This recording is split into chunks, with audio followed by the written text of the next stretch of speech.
What's going on, guys? It has been a minute since I've done a YouTube video, and I'm finally going to get back into the swing of things on a consistent basis.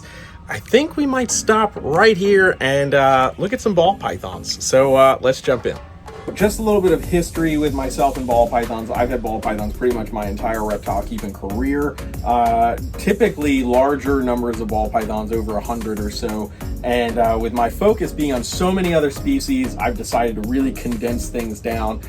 So the last year or two has been really filled with raising certain animals up, locking in certain projects, and kind of letting go of some of the other animals that don't necessarily fit. So this is my one rack of ball pythons, and I've got some fun stuff I'm excited about. Let's take a look. All right, guys, so first we've got this candy ball python, and this is actually a cinnamon candy from my buddy Matt Summers out in California. And the candy project has certainly been around for a while. I decided I wanted to kind of take this into a couple different directions, add in some hypo, maybe some puzzle.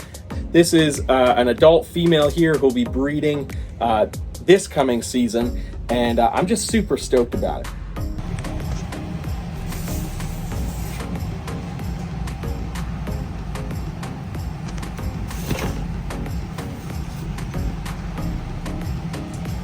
All right, so kind of on the opposite side of the spectrum here, this is actually a pastel axanthic het pied female.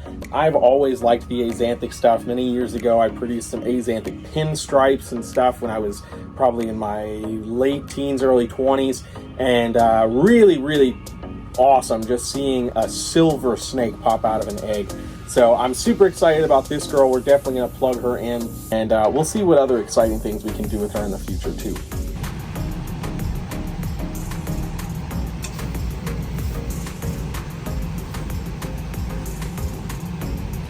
So going back on the color spectrum a little bit here, this is actually a pewter, possible OD, ultra Het Hypo.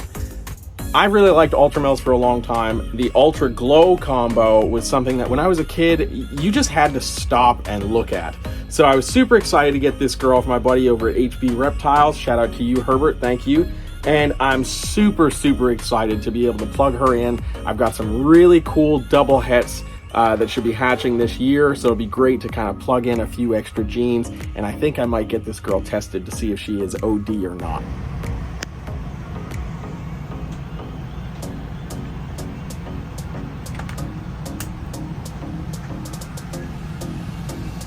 Okay, so I've been talking about all these hypos and hypo combos and haven't really shown off anything hypo yet. So this is a lesser Enchi Calico hypo. So she's gonna get plugged into the True Ghost project, probably the Candy Glow stuff too. I'm really excited. There's so many different options, but I think when she's ready to go, she'll probably end up going to my Asantha Clown first, and we'll see what we can do on the True Ghost side of that, because check that out.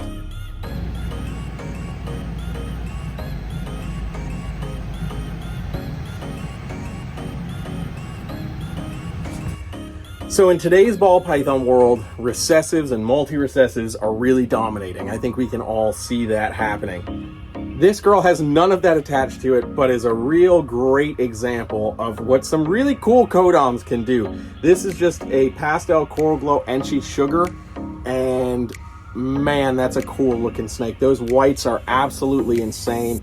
I just absolutely love this girl. Not sure where I'm gonna plug her in on the recessive project line. Maybe some puzzle stuff, who knows, but this is just absolutely ridiculous.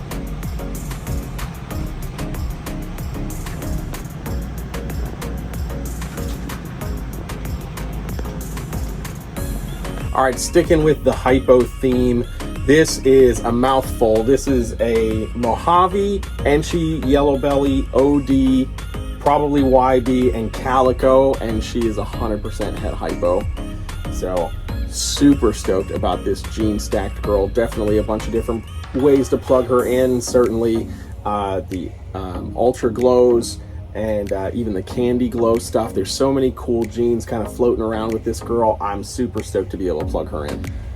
Of course, there's got to be some clown stuff, right? This is a Ghi Mojave clown, and she's actually also Het Hypo. I need to get her shed tested, and it's kind of perfect because she's going into shed right now. So I think I'm going to make that happen to see if she really is Het for Hypo. But who doesn't love a Ghi Mojave clown? Definitely just a really cool combo animal, and again, just a lot of possibilities to plug this girl into in the future. And she's kind of right on that cusp. She's about 800 grams. Of course, as ball pythons are really in the double recessive, multi-recessive playscape that we see ourselves in, this Asantha Clown did a lot of work for me this season. Shout out to my buddy DJ over at Monroe Morphs for this guy, and he was a workhorse for me, and I'm super stoked to get some of his babies on the ground and start raising some stuff up. So definitely you'll see some Asantha Clown stuff here in the future. So kind of piggybacking off of what I was just saying with that Asantha Clown, we're in multi-recessive Playland. And of course, everybody's trying to make triple and quad recessive things, which are awesome. But it's also super important to be getting your Codoms mixed in there as well. This girl is just a really nice adult, super spot nose, Enchi Lemon Blast Red Stripe. Shout out to my buddy Matt at O'Malley's Morse for this girl. And she's got no hets, there's no recessives involved in this, but the awesome thing about that, I can really take this in just about any direction. Of course, everything will be spot nose, and then there's a bunch of other Codoms that I can get in the mix too. So this is great for like that Asantha Clown, for some puzzle stuff, and whatever else I might want to just throw a bunch of really cool Codoms into, and really kind of get a jump on that game. So sometimes these gene stacked males or females do play a bit of a part in moving projects forward. So don't give up on them just yet. Well, guys, there's just a really small glimpse into some of the ball python projects that I've got kind of going on here. I didn't even touch on some of the puzzle stuff. There's some more clowns, of course. It's some cool hidden Jingle McClown stuff that I've been kind of just dabbling with. So many options. I think ball pythons have a long time left in this market. Of course, so many people want to say, what's the next big thing? Ball pythons are still going to be top dog for a really long time. So hope you guys enjoyed this. I'm going to get back to making more YouTube content on a consistent basis. So I think we might look at something other than ball pythons next time though. See you guys.